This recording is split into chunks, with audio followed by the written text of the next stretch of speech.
to say that we probably saved the best till last. This guy knows how to end things with a bang, so I'm not going to waste any time. Give it up for Morgan!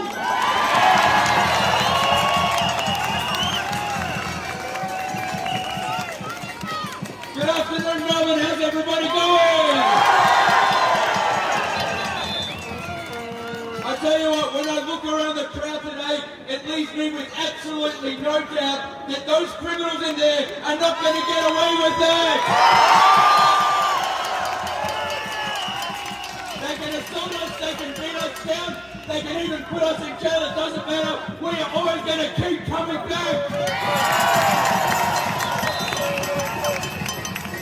Now, as you know, ladies and gentlemen, next week there's a vote for the Pandemic Management Bill. We all know that this bill, unlike what they say, it's got nothing to do with safety, and it's got everything to do with transforming Victoria into a dictatorship. We see Daniel Andrews for what he is. Who here agrees that Daniel Andrews has gotten away with too much for too long? Who here agrees that Daniel Andrews is guilty of human rights abuses? Well, I've got a message for the Premier, so listen up and listen good, Daniel Andrews. Come next election, your judgment day is coming, and mark my words, nobody's coming to save you.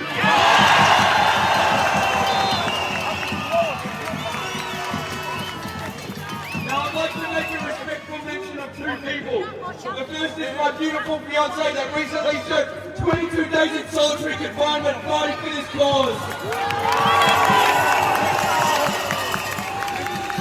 The second is my friend, Dr. Mark Hobart, who recently has been raided by government thugs because he refused to hand over our private medical information.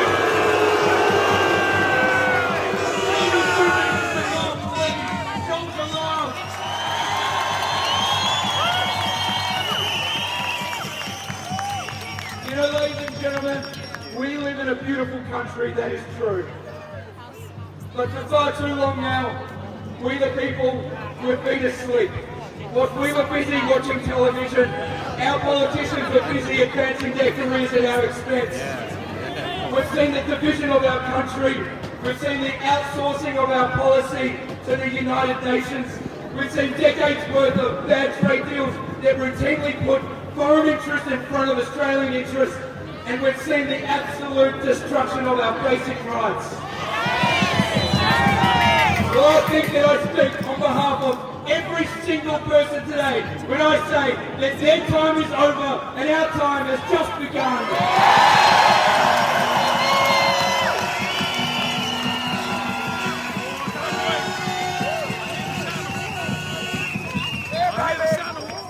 What our country needs is a political changing of the guard. We cannot stand back while these criminals trade away our freedom in exchange for a lousy paycheck. No chance in hell are we going to allow that to happen. Is that fair enough?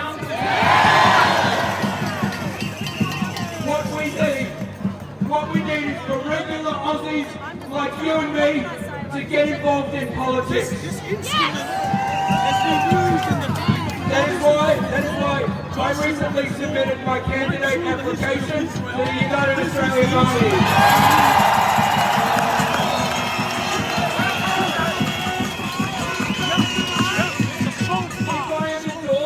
If I'm endorsed, because the endorsements haven't happened yet, together with your help, we as a team, I'm going to make it my personal business to have one of those criminals removed from office.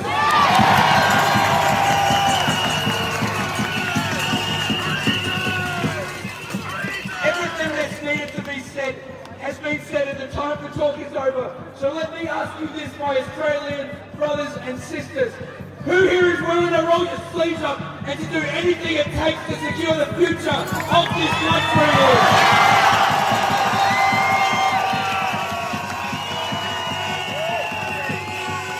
Who here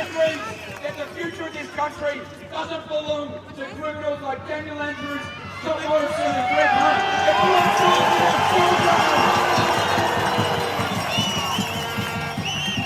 Who is willing to take action to put groups on the ground and play a role in getting them removed.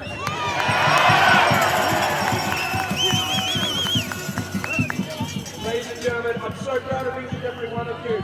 And there's one more thing that I wanted to do today, and I wasn't sure if I wanted to say it.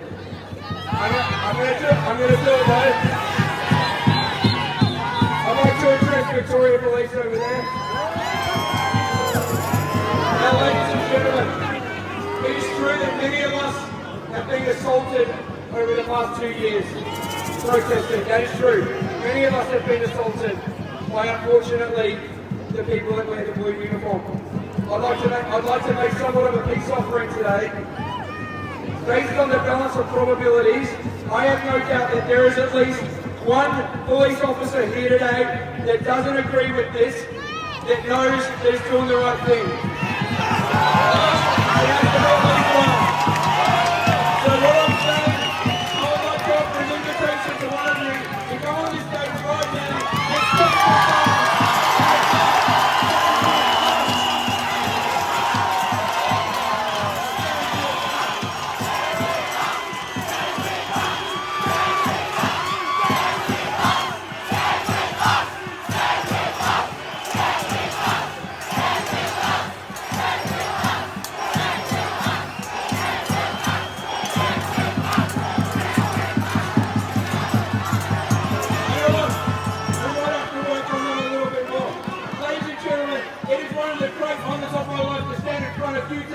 God bless you. God bless our country. Thank